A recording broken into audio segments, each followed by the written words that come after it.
Capítulo 30. A tribo Aulia e o encontro. Gritos ecoavam de dentro do Grande Canyon Rising, figuras de homens-coelho desesperados fugindo de trás das pedras podiam ser vistas.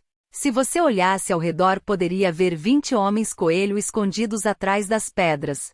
Se somássemos os que estavam fugindo com os que estavam escondidos, teríamos aproximadamente 40 pessoas. No céu, feras mágicas voadoras, que raramente eram vistas dentro do abismo, estavam encarando os homens-coelho assustados. As aparências delas eram parecidas com a do monstro chamado Viver. Com uma altura entre 3 e 5 metros, garras e presas afiadas, eles também estavam equipados com espinhos afiados que se espalhavam na ponta de suas longas caudas, o que dava uma aparência parecida com a de uma estrela da manhã 2. Chia, HY Iveria. Sobre seu ombro, a voz trêmula de Chia pôde ser ouvida. Parece que essas criaturas parecidas com Viverna eram chamadas de Iveria. Havia 6 delas tentando capturar os homens-coelho enquanto circulavam no céu. Finalmente, uma das Iveria agiu. Depois de rodar no céu, ela mergulhou em direção a uma das pedras enormes em que alguns homens-coelho estavam escondidos e atingiu a pedra com sua cauda com a ajuda da força centrífuga 3. Junto do barulho ensurdecedor, a pedra foi esmagada e os homens-coelho saíram gritando. Como se estivesse dizendo eu estava esperando, a Iveria começou a atacar suas presas indefesas abrindo suas mandíbulas. Ela estava mirando 2 homens-coelho. O que sobrou foi um corpo sem cintura e uma criança imóvel que o homem-coelho tentou proteger. Vendo essa cena, desespero surgiu nos outros homens-coelho, porque eles não sabiam quando seus outros familiares virariam presas da Iveria. Mas não foi o que aconteceu. O motivo é que havia alguém que foi contratado para ajudar eles. O monstro que escapou do abismo. DOPANN. DOPANN. 2 clarões e o som de disparos puderam ser ouvidos no cânion. Um dos tiros atingiu o meio da cabeça da Iveria que atacava. Com um buraco em sua cabeça, o monstro caiu ao lado de 2 homens-coelho que estavam agachados, produzindo uma nuvem de poeira. Seu rugido parou. Ao mesmo tempo, um som enorme surgiu atrás deles.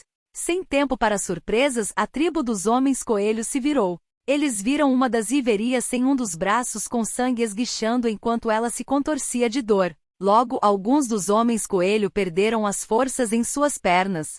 O que aconteceu foi que enquanto eles estavam focados na primeira Iveria, eles não notaram o outro monstro se aproximando. Das 2 balas, o segundo disparo atravessou o braço da segunda Iveria. Perdendo seu equilíbrio, ela caiu no chão se contorcendo. Homem-coelho, o que é? Nesse momento, o homem que tentou proteger a criança murmurou isso alternando sua visão entre a Iveria que morreu depois de ser atingida na cabeça e para a outra que estava se contorcendo com suas costas no chão. Além disso, quando ele escutou o tiro, ele só conseguiu ver um clarão de algo indo em direção à Iveria. Subitamente, o monstro caiu, causando um tremor de terra.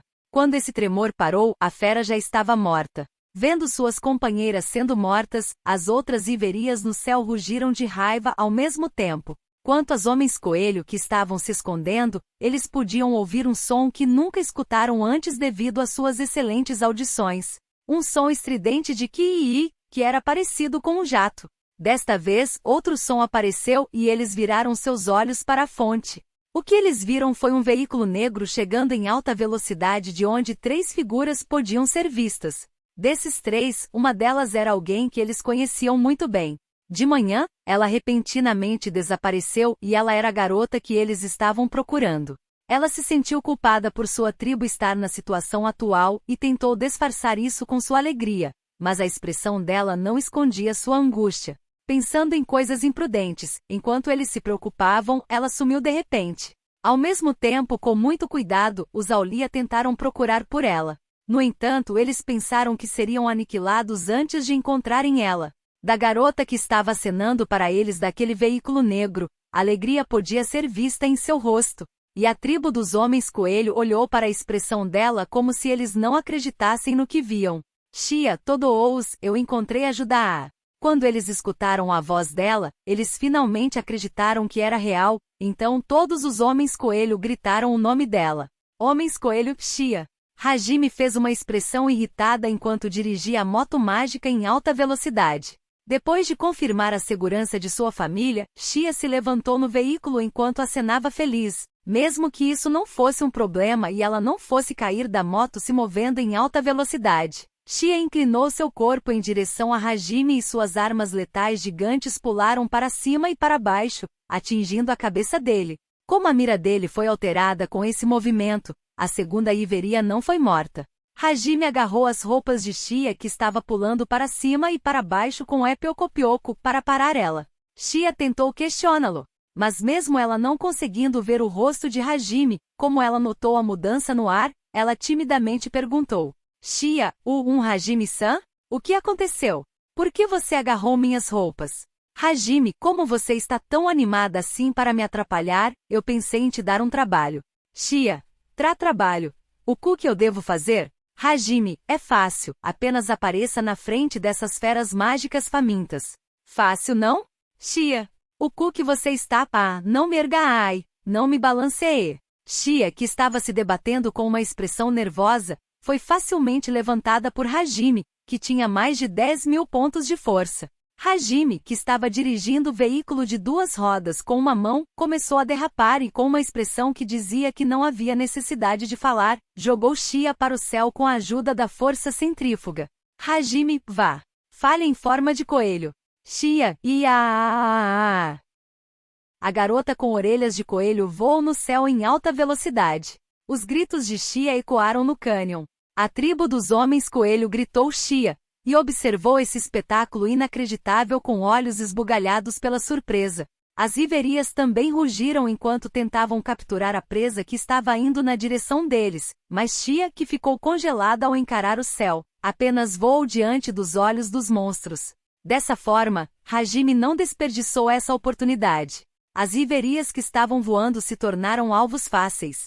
4 tiros foram ouvidos ao mesmo tempo. Eles penetraram as mandíbulas das Iveria e suas cabeças foram destruídas. Sem tempo para gritar, os monstros perderam suas forças e caíram no chão. Elas eram mais fortes do que aquele tiranossauro de 2 cabeças da Edoa, que atacou Shia. Neste cânion elas eram conhecidas como as feras mágicas mais perigosas e problemáticas. Era difícil resistir aos ataques delas. Quando observados por seus olhos de predador, os homens coelho enrijeceram. Com lágrimas em seus olhos, eles escutaram o grito da garota que se aproximava. Shia, me ajudei, Hajime-san. Hajime passou pela tribo dos homens coelho que começou a correr para agarrar a garota que caía. Hajime esplendidamente segurou Shia e então parou sua moto com uma derrapada. Depois disso, ele jogou Shia para longe com um pei. Shia afum. Eu quero que você seja mais gentil. Eu quero ter um tratamento melhor. Eu quero que você me trate tão bem como trata Yui-san. Shia protestou enquanto soluçava. Não era como se Shia amasse Hajime. Dentro do desespero que ela estava sentindo, ela viu esperança em Hajime e um misterioso senso de confiança nasceu. Mesmo que sua personalidade fosse impiedosa, ele não iria trair a promessa que fez. Além disso, Hajime e Shia estavam em uma situação parecida. Parecida porque ela podia sentir algo familiar sobre Hajime. Aliás, Hajime valorizava Yui que era o mesmo que Shia. Ela entendeu que mesmo que tenha sido pouco tempo, eles estavam juntos. Por isso, ela esperava que isso acontecesse com ela também.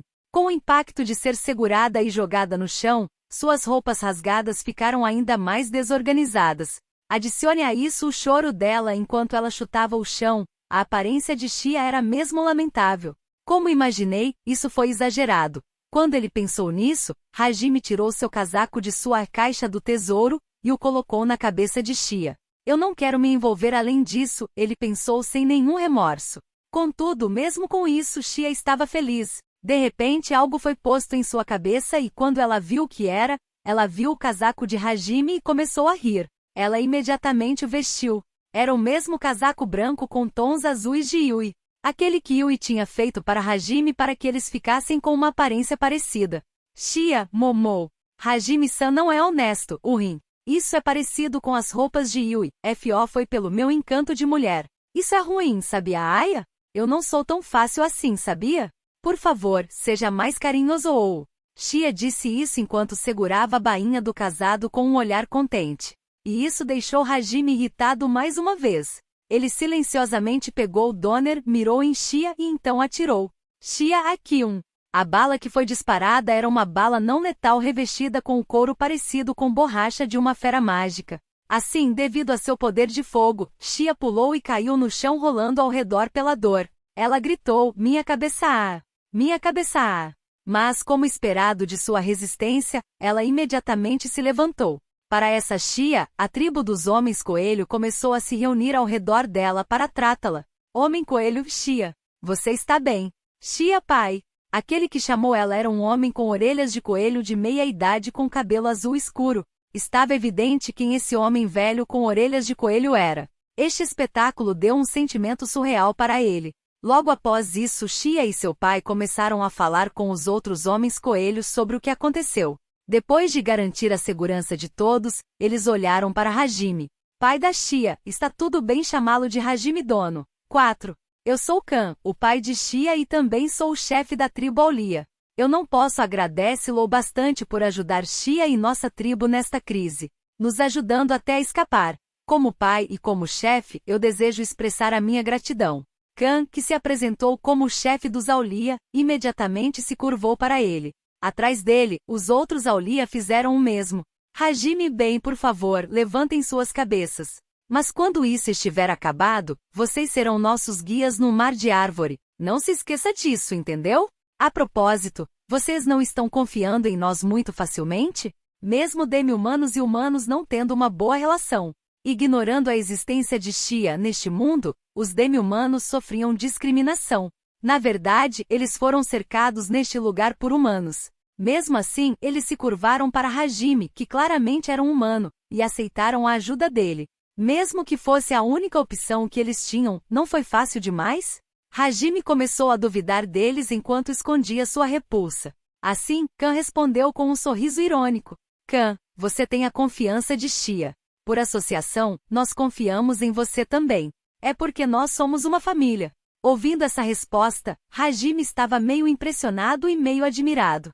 Para uma tribo que deixou sua terra natal pelo bem de uma única garota, ser capaz de confiar em um humano que eles acabaram de conhecer, isso mostrava que eles realmente não eram cautelosos. Pode-se dizer que a personalidade deles era gentil demais.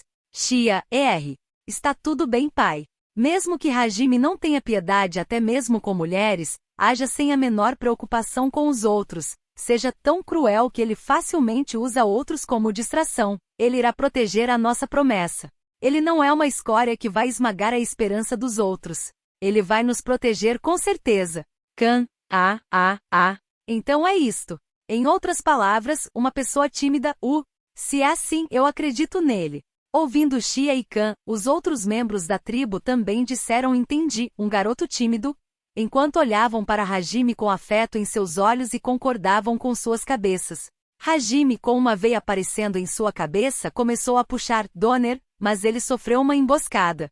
Yui, Hajime é mesmo tímido na cama. Hajime, Yui. Enquanto Hajime ficava chocado, feras mágicas se reuniam ao redor deles. Isso certamente ficaria perigoso se eles não continuassem a viagem, então eles começaram sua jornada. Eles avançaram para a saída do Grande Canyon Rising como objetivo. Espero que tenha gostado do vídeo, e se você quer receber mais conteúdos como este, se inscreva aqui nesse canal. Obrigado por assistir a este vídeo, até mais!